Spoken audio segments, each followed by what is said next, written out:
Hallelujah. Praise the lord. ప్రభువైన యేసుక్రీస్తు నామములో మీ అందరికీ వందనములు. అందరూ బాగున్నారా అమ్మా? ప్రార్థన చేస్తున్నారా? మేము కూడా ప్రతిరోజు మీ కొరకు, మీ కుటుంబాల కొరకు, మీ పిల్లల కొరకు ప్రార్థిస్తున్నాము. మీరు ఆత్మీయ జీవితంలో ఎదగాలని, దేవునితో అంటుకట్టబడాలని, మీ పిల్లలు ఆశీర్వదింపబడాలని, మీరు ఆత్మీయ మేలుల చేత దీవింపబడాలని ప్రతిరోజు మీ కొరకు, మీ కుటుంబాల కొరకు ప్రార్థిస్తున్నాము. ఈరోజు ఈ ఉదయకాలము దేవుని యొక్క వాక్యాన్ని ధ్యానించుకుందాము. పరిశుద్ధ గ్రంథంలో నుండి కీర్తనల గ్రంథము 147వ కీర్తన 14వ వచనము. నీ సరిహద్దులలో సమాధానము కలుగజేయువాడు ఆయనే, మంచి గోధుమలతో నిన్ను తృప్తిపరచువాడు ఆయనే. హల్లెలూయా. Praise the Lord. చూడండి ప్రియ స్నేహితులారా, ఈ యొక్క వాక్య భాగములో దేవుడు 2 విషయాలను గురించి మనతో మాట్లాడుతున్నాడు. మొదటగా మన సరిహద్దులలో సమాధానము కలుగజేయువాడు ఆయనే, మంచి గోధుమలతో మనలను తృప్తిపరచువాడు ఆయనే అని 2 విషయాలను గూర్చి కీర్తనకారుడు ఈ యొక్క వాక్య భాగంలో సెలవిస్తున్నాడు. మొదటగా మన సరిహద్దులలో సమాధానము కలుగజేయువాడు ఆయనే. ఈ విషయాన్ని గురించి ధ్యానించుకుందాము. చూడండి ప్రియ స్నేహితులారా, మనకు ఇల్లు కానీ, స్థలము కానీ, పొలాలు కానీ ఉన్నట్లయితే మనం ఏం చేస్తాము? మన ఇంటి అద్దు వరకు ఒక ప్రహరీ గోడ పెట్టుకుంటాము. మన పొలానికైతే గట్లను చుట్టూ మన పొలమే ఎంతవరకైతే ఉంటుందో ఆ పొలము చుట్టూ గట్లను ఏర్పాటు చేసుకుంటాము. అదే మనకు ఖాళీ స్థలం ఉందనుకోండి, ఆ ఖాళీ స్థలం చుట్టూ ఏం చేస్తాము?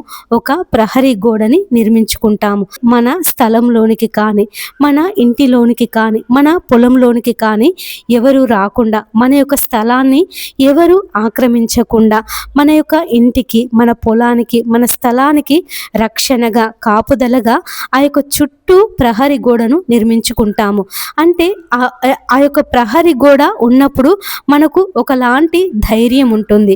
నా ఇంట్లోనికి ఎవరు రారు, నా స్థలాన్ని ఎవరు ఆక్రమించరు, నా పొలము చుట్టూ గట్లున్నాయి కాబట్టి నా పొలము సురక్షితంగా ఉంటుంది అని ఈ విధంగా ఆ ప్రహరీ గోడ ఉండడం వల్ల మనకు ఒకలాంటి ధైర్యము, నెమ్మది అనేది ఉంటుంది. కానీ దేవుని యొక్క వాక్యము ఇక్కడ ఏమని సెలవిస్తుందంటే, మన సరిహద్దులలో ఆయన సమాధానము కలుగజేస్తాడట. మన సరిహద్దులు అనంటే మనం ఇంతవరకు చెప్పుకున్నట్లుగా మన ఇల్లు, మన కుటుంబము, మన వృత్తి వ్యాపారాలు మరియు మన మనస్సు. నేటి లోకంలో డబ్బు, ఆస్తులు ఉన్నా చాలా ఇళ్లలో సమాధానం లేకుండా పోతుంది. ఎంత డబ్బు ఉన్నా, ఎంత ఆస్తిపాస్తులున్నా వారికి వారి జీవితంలో, వారి కుటుంబంలో సమాధానం అనేది లేకుండా పోతుంది. ఏదో ఒక అశాంతి, ఏదో ఒక వెలితి, ఎంత చేసినా కూడా ఇంకా ఏదో చేయాలని ఒక ఆరాటము. ఈ విధంగా మనుషులు తమ యొక్క జీవన విధానంలో, తమ దైనందిన జీవితంలో అనుదినము దేనికో ఒక దానికి ప్రయాసపడుతూ ఉంటున్నారు. ఏదో ఒకటి సాధించాలని దాని కొరకు దివారాత్రులు కష్టపడుతూ ఉన్నారు. నేను ఈ ఆటలలో మంచి విజయాన్ని పొందుకోవాలి, అందరికంటే నేను పైవానిగా ఉండాలి అని ఆటలలో పాలు పొందేవాళ్ళు దాని కొరకు ప్రయాసపడుతూ ఉన్నారు. చదువుకునే వాళ్ళు నేను ఇంకా బాగా చదువుకోవాలి, నేను ఒక మంచి ఉద్యోగాన్ని సంపాదించుకోవాలి అని దాని కొరకు ప్రయాసపడుతూ ఉంటారు. వ్యాపారస్తులైతే నేను ఇంకా బాగా నా వ్యాపారాన్ని అభివృద్ధి చేసుకొని నేను ఇంకా లాభాలు ఆర్జించాలి, నా వ్యాపారము అనేక చోట్ల విస్తరించాలి అని ఈ విధంగా రకరకాలైనటువంటి పనుల కొరకు మనుషులు ప్రయాసపడుతూ ఉంటారు. వారు ఎన్ని చేసినప్పటికీ వారి జీవితంలో నెమ్మది అనేది ఉండదు, సమాధానం అనేది ఉండదు. ఇంకా ఏదో ఒక దానికి పరిగెడుతూ ఉంటారు. ఇంకా ఏదో చేయాలి, ఏదో సాధించాలి, ఏదో సంపాదించాలి అని ఈ విధంగా ప్రతిరోజు మనిషి కొత్త దాని గురించి ఆలోచిస్తూ ఉంటాడు. నేను ఇంకా ఏదో కొత్తగా చేయాలి, కొత్తగా ఏదైనా కనిపెట్టాలి, కొత్తగా ఏదైనా ఈ ప్రజలలోనికి తీసుకొని రావాలి అని ఇలా రకరకాలుగా వారి యొక్క ఆలోచనలను బట్టి, వారికి ఉన్నటువంటి తలాంతులను బట్టి, వారికి ఉన్నటువంటి జ్ఞానాన్ని బట్టి వారు ప్రయత్నిస్తూ ఉంటారు. కానీ దేవుడు ఇక్కడ ఏమని సెలవిస్తున్నాడంటే, మన సరిహద్దులలో సమాధానమును కలుగచేయువాడు ఆయనే. మనము ఎన్ని చేసినప్పటికీ కూడా మనకు సమాధానం అనేది ఉండదు. పడుకునే ముందు చూడండి, మనము ప్రశాంతంగా పడుకో తట్టుకోలేము. ఇంకా నేను ఈరోజు ఇది చేయలేకపోయానే, ఇది సాధించలేకపోయానే, అయ్యో ఈ యొక్క లాభాన్ని నేను ఆర్జించలేకపోయానే అనే ఒక బాధ మనలను వెంటాడుతూ ఉంటుంది. ఒక నిరాశ మనలను పట్టి పీడిస్తూ ఉంటుంది. మనకు నెమ్మదిగా సమాధానముగా మనకు నిద్ర పట్టదు. కానీ దేవుడు ఇక్కడ ఏమని సెలవిస్తున్నాడనంటే, మన సరిహద్దులలో మనకు సమాధానమును ఆయన కలుగ చేస్తాను అని సెలవిస్తున్నాడు. అంటే ఈ లోక సంబంధమైనటువంటి ఆందోళనలు, కలవరములు, భయాల నుండి దేవుడు మనలను విడిపించి మనకు నెమ్మదిని, శాంతిని, సమాధానమును దయచేస్తాను అని సెలవిస్తున్నాడు. ఉదాహరణకు మన కుటుంబంలో చూసినట్లయితే మన పిల్లల గురించి మనకు ఒకలాంటి కలవరం ఉంటుంది, ఆందోళన ఉంటుంది. అయ్యో నా పిల్లలు చదువుకున్నారు, ఉద్యోగాల కొరకు ప్రయత్నం చేస్తున్నారు, కానీ వారికి ఎలాంటి ఉద్యోగాలు రావడం లేదు. నా పిల్లలు పెళ్ళికి ఎదిగి ఉన్నారు, కానీ సంబంధాల కొరకు తిరుగుతున్నాను, వాళ్లకు మంచి సంబంధాలు రావడం లేదు అని ఇలా మన కుటుంబం గురించి కూడా మనకు సమాధానం లేకుండా పదే పదే మన పిల్లల గురించి ఆలోచిస్తూ ఉంటాము. కానీ దేవుడు ఇక్కడ ఏమని సెలవిస్తున్నాడంటే, కీర్తనల గ్రంథము 122వ కీర్తన 7వ వచనంలో చూచినట్లయితే, నీ ప్రాకారములలో నెమ్మది కలుగునుగాక, నీ నగరులలో క్షేమముండునుగాక అని కీర్తనాకారుడు సెలవిస్తున్నాడు. చూడండి ప్రియ స్నేహితులారా, మన జీవితాన్ని మన దేవునికి అప్పగించినట్లయితే ఆయన మన ఇంటికి రక్షణ కవచంగా ఉంటాడు. రక్షణ కవచంగా ఉండడమే కాకుండా ఏ శత్రువు కూడా, ఏ యొక్క అపవాది కూడా మన ఇంటిలోనికి ప్రవేశించకుండా, మన యొక్క హృదయంలోనికి ప్రవేశించకుండా కాపుదలగా దేవుని యొక్క హస్తము, దేవుని యొక్క ఆత్మ మనకు తోడుగా ఉంటుంది. చూడండి ప్రియ స్నేహితులారా, కొంతమంది అయితే తలంపులలో కలవరపడుతూ ఉంటారు.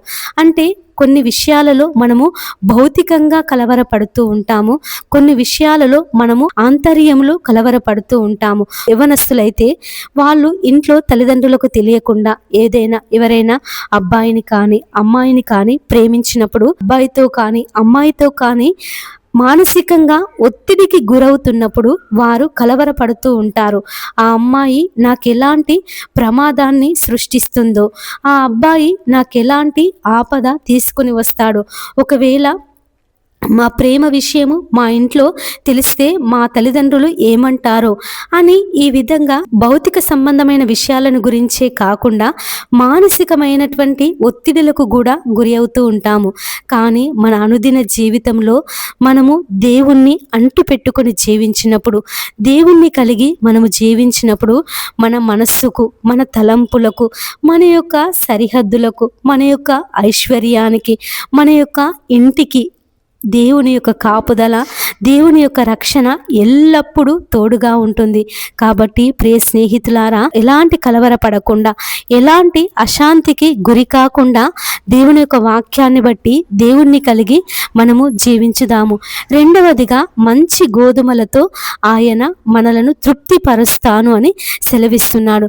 చూడండి ప్రియ స్నేహితులారా, గోధుమలు అవి పుష్టికరమైనటువంటి ఆహారము. ఈ రోజుల్లో చాలామంది ఏమంటున్నారంటే, మేము ఒక పూట భోజనం మానేసి చపాతీలు తింటున్నాము. ఎందుకు అనంటే అవి ఆరోగ్యానికి మంచివి అని, షుగర్ నుండి, బీపీ నుండి వారిని కాపాడుతాయి అని, బరువు తగ్గడానికి కూడా వాళ్ళు గోధుమలను ఆహారంగా తీసుకుంటున్నారు. అంటే గోధుమలు శ్రేష్టమైన ఆహారము, అవి చాలా శక్తివంతమైనటువంటి ఆహారము, తినడానికి ప్రతి ఒక్కరూ ఇష్టపడేటటువంటి ఆహారము.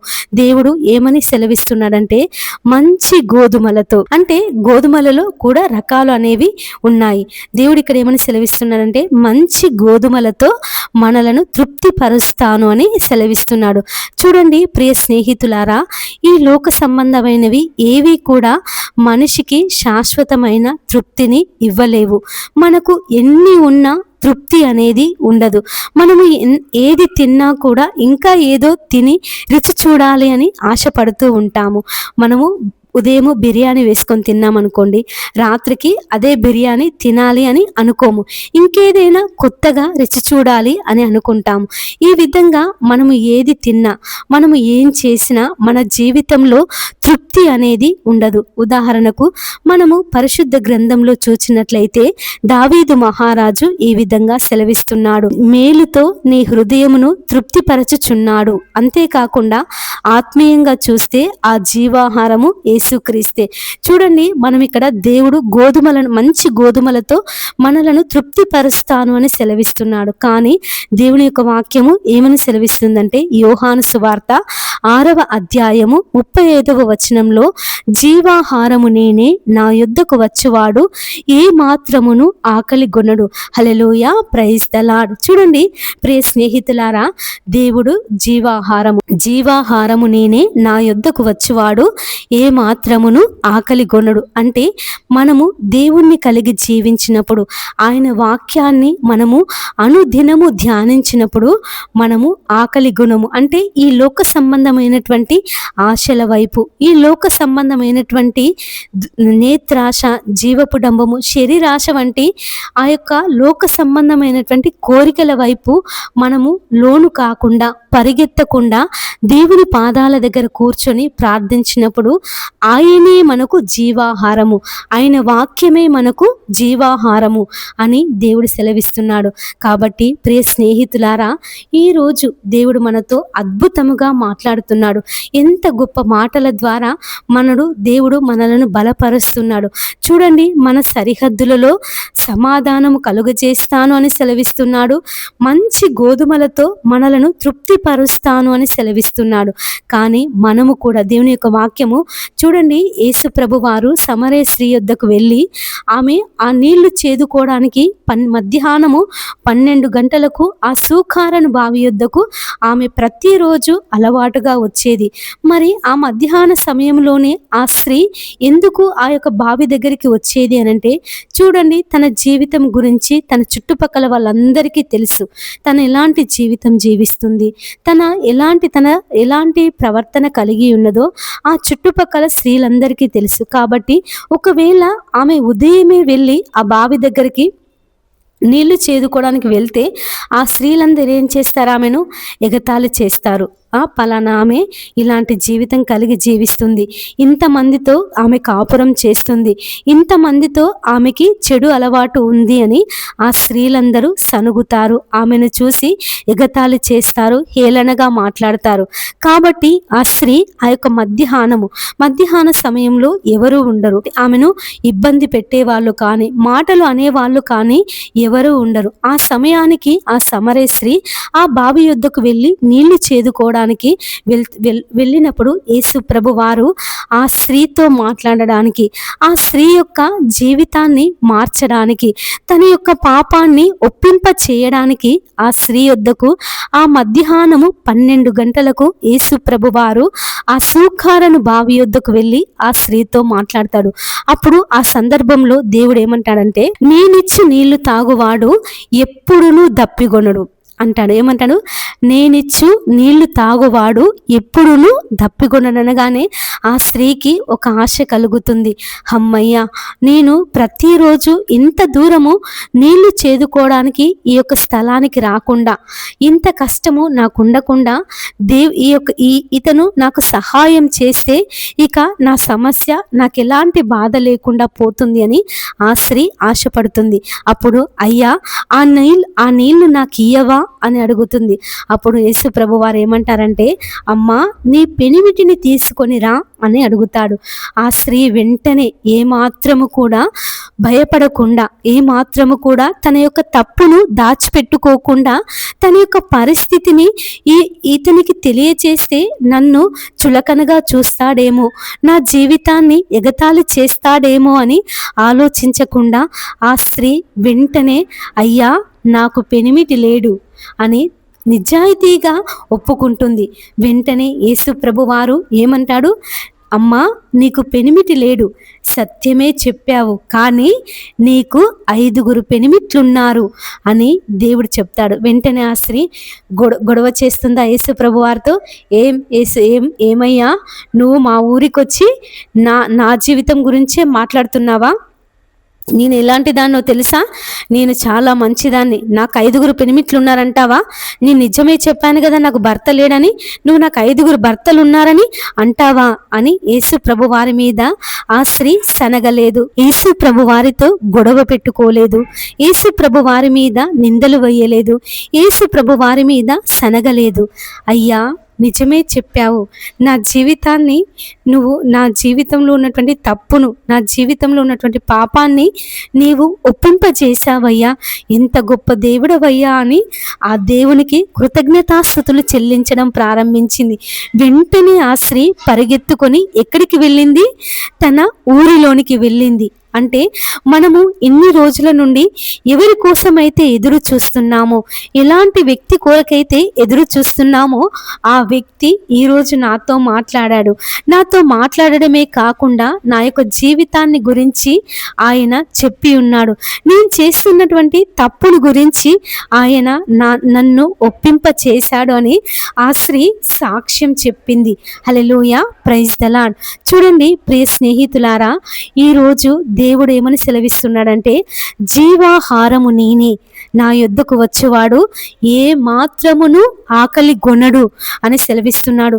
అంటే ఈ లోక సంబంధమైనటువంటి ఆకలి, పాపం అనే ఆకలి, ధనాశ అనే ఆకలి, డబ్బు సంపాదించాలి అనే ఆకలి, ఇతరులను మోసం చేయాలి అనే ఆకలి, ఇతరుల యొక్క ఆస్తిపాస్తులు అక్రమంగా తీసుకోవాలి అనే ఆకలి, పొరుగువారి సొమ్మును ఆశించాలి అనే ఆకలి, ఇలాంటి లోక సంబంధమైనటువంటి ఆకలి నుండి దేవుడు మనలను విడిపించి ఆయన మంచి గోధుమలతో, తన వాక్యముతో మనలను తృప్తిపరుస్తాను, తన వాక్యముతో మనలను శుద్ధి చేస్తాను, తన వాక్యముతో మనలను పరిశుద్ధపరుస్తాను అని దేవుడు సెలవిస్తున్నాడు. కాబట్టి ప్రియ స్నేహితులారా, ఈరోజు ఈ ఉదయకాలము దేవుడు ఇంత గొప్ప వాగ్దానము ద్వారా మనతో మాట్లాడి ఉన్నాడు. చూడండి, మనకు సమాధానం లేనప్పుడు, మనము బాధలో ఉన్నప్పుడు, మనము ఎవరి దగ్గరికైనా వెళ్ళి మాట్లాడినప్పుడు వారి యొక్క మాటలు మనకు కొద్ది సమయం వరకు మాత్రమే తృప్తినిస్తాయి, సమాధానాన్ని ఇస్తాయి. కానీ దేవుని యొక్క మాటలు మన జీవితంలో శాశ్వత కాలము మనకు సమాధానాన్ని దయచేయడానికి, మనకు నెమ్మదిని దయచేయడానికి ఎంతగానో ఉపయోగపడతాయి. కాబట్టి ప్రియ స్నేహితులారా, ఈరోజు ఈ వాక్యాన్ని బట్టి మీరందరూ బలపడ్డారని ప్రభు నామములో విశ్వసిస్తున్నాను. దేవుని యొక్క వాక్యము మనందరి జీవితం ఫలింప చేయునుగాక. ఆమేన్. అందరూ తలలు వంచినట్లయితే చిన్న ప్రార్థన చేసుకుందాము. పరిశుద్ధుడవైనటువంటి మా ప్రియ పరలోకపు తండ్రి, నీ పరిశుద్ధ నామానికి వందనాలు, స్తోత్రములు చెల్లిస్తున్నాను ప్రభువా. యేసయ్యా, ఈ ఉదయకాలము తండ్రి మాతో ఈ వాక్యము ద్వారా మాట్లాడినందుకు నీకు వందనాలయ్యా. అయ్యా, మరి మా సరిహద్దులలో సమాధానము దయచేసి మంచి గోధుమలతో మమ్మల్ని తృప్తి పరుస్తాను అని సెలవిచ్చిన దేవుడు తండ్రి, నీకు వందనములు ప్రభువా. ఈ ఉదయకాలము నాయన మా సరిహద్దులను విశాలపరచి తండ్రి మాకు నెమ్మది దయచేసి, నాయన సమాధానము దయచేసి, నీ యొక్క వాక్యమని, నీ యొక్క జీవాహారము చేత మమ్మల్ని అందరినీ తృప్తిపరచమని యేసయ్య అతి పరిశుద్ధ నామమున ప్రార్థించి అడిగి వేడుకొనుచున్నాము తండ్రి. ఆమేన్. ఇంతవరకు ఈ యొక్క వాక్యాన్ని విన్న మనల్ని అందరినీ దేవుడు దీవించి ఆశీర్వదించి అభివృద్ధి పరచునుగాక. ఆమేన్. God bless you.